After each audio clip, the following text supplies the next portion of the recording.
Welcome back to another episode of the Bear Trap on the Boomer Bust channel, a Bears podcast by a Bears fan. I'm your host, Terry. And today, the Bears have the number one pick. Sorry getting to you late, but I had some stuff to do today, but I did keep tabs on the Texans game, and that was crazy. That was a lot of anxiety. Now, as I said before, I don't feel like the number two pick was a dire need based off right now, based off how the class is set up, but also kind of what we need as far as a team. And so I wasn't banking on that, but we had a good chance to get it. And so that's cool. Now, once it got to the point where it was like, okay, we get the number one pick, then it became a little sweaty. And again, I don't think we need the number one pick per se. Obviously, we'd rather be in the playoffs than having to fight for the number one pick, but here we are. And so, in terms of the rebuild, this capital is going to be important. But it came down to a 2-point play, and that was a lot of anxiety. that was a whole lot. And like, I didn't, obviously, Nate Peterman started. I didn't worry too much about the Vikings game, but Texans pulled it off. They were up, and then the Colts caught up, and then I was like, okay, crap, we might lose at the last second, but the Texans pulled it off, and so now we have the number one pick. There's a lot of discussion this offseason. I ain't gonna talk too much about it. Some people said we tanking. A lot of people didn't believe that, but hey, here we are, number one pick in the NFL draft. So the question is, what changes? What happens here? And I'm gonna be honest with you.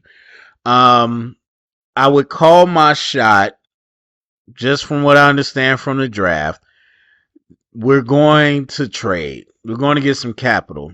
Now, whether that means we're going to trade to the middle of the round to get 2 picks, or if we're going to trade with the Texans and get a couple picks, we'll see. But we're going to trade because it just is too valuable. It doesn't make sense to me, in my opinion, right now. There's no prospect that makes sense to spend the number one pick on when you don't have to. And so we'll see. Obviously, Poles is his own person and everything. We'll see how they evaluate it. But for me, there's no prospect where I'm saying, hey, I don't care about the compensation.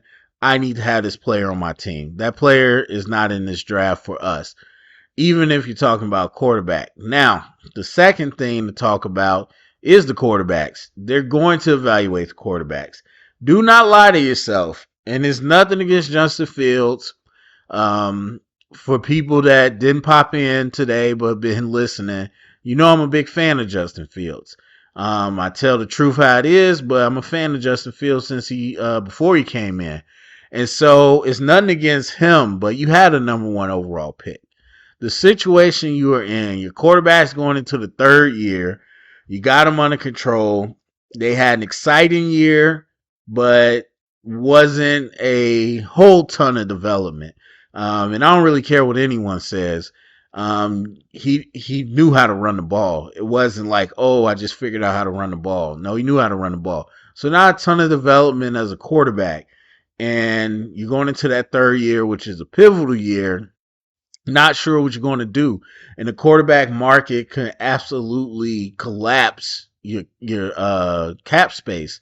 So you need to get more information on Justin Fields. Obviously, he has not had a surrounding team that makes you feel like they're going to elevate him. And you want to see what he does with elevated talent. We know what he does with the talent that we've had before, and we know what the wins and losses look like. And so you got to give him a fair shot. Yes, potentially. But the fact of the matter is, Poles and Eberflus, they came in, they were not committed to Fields. No matter what they said, they were not committed to Fields. Why would they be? They didn't pick him. And so they weren't committed, and there was nothing on the tape to be committed to. And so despite what happened this year, I don't feel like it's 100% investment into Fields going forward. Again, it's just the truth. It ain't nothing against Fields as a player or as a person. It's just the facts of the matter. And so you're still in this evaluation period. And the fact is, we have some good quarterbacks coming up.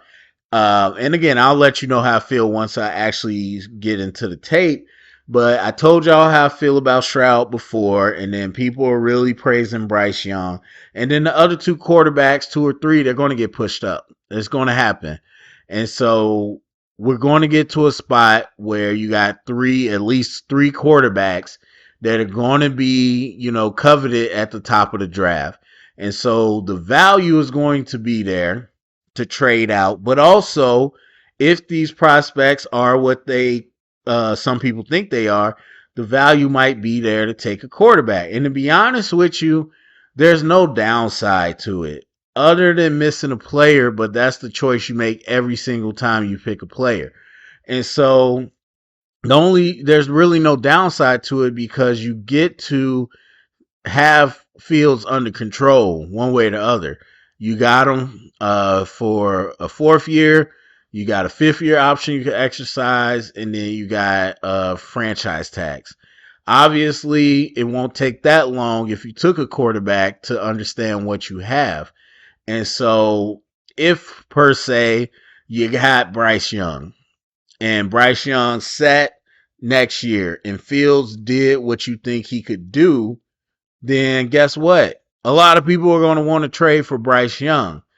And then if Bryce just lights it up in practice and you're like, this is the guy, and Fields just isn't there, guess what? A lot of people want to trade for Justin Fields. So I know some people are like, that sounds crazy, but to me, I don't think there's a downside to it.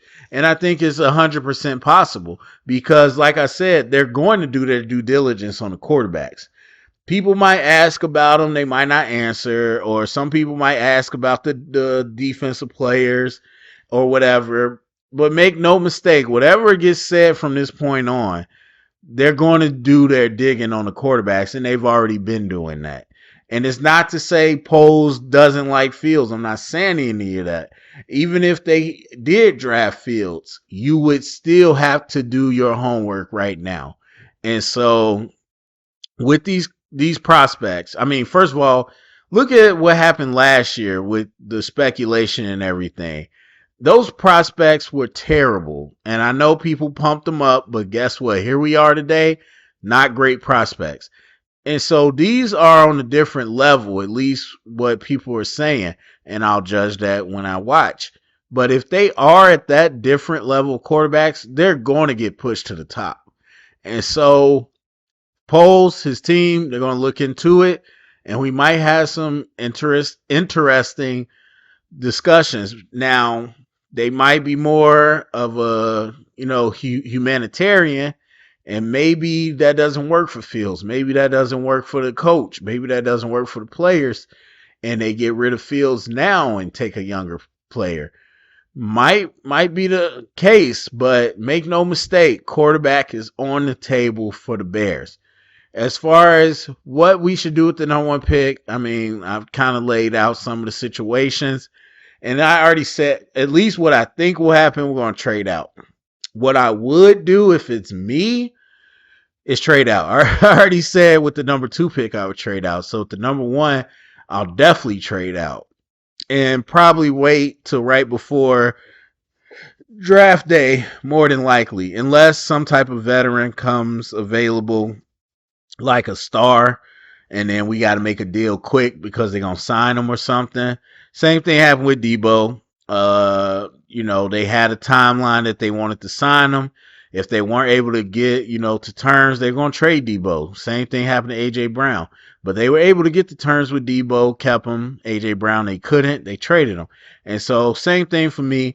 If there's a star that I might potentially get, then, I might trade early. But other than that, I'm waiting up to the last second of the clock because guaranteed the day before this draft, the speculation is going to be crazy. Right now it's playoffs, people not really buzzing. The speculation is going to be buck wild by that time because there's nothing else to talk about but the draft. And so, again, that's probably me waiting up to that point, and then we'll see which team is really hungry and wants to make a trade. So, the difference between the number 2 and the number 1, not a whole lot, honestly, as far as trade value. I think what it's going to be is the difference between what we can do. Because now, I mean, at number 2, I think you look at the quarterbacks anyway, but at number 1, I think it's mandatory that you look at the quarterbacks because you can have anyone that you want. And more than likely, if the Texans had the first pick, a quarterback was going. And so you would have one less option. You would have had a bunch of different scenarios. Now there's only one scenario. You get to pick who you want. It's mandatory that we do our due diligence. And so that's the only difference to me. But anyway, what do you think about getting the number 1 pick? I'm sure I'll talk more about it tomorrow or the rest of this week. Share around, get the conversation started, thumbs up, subscribe, and remember, stay up and bear down.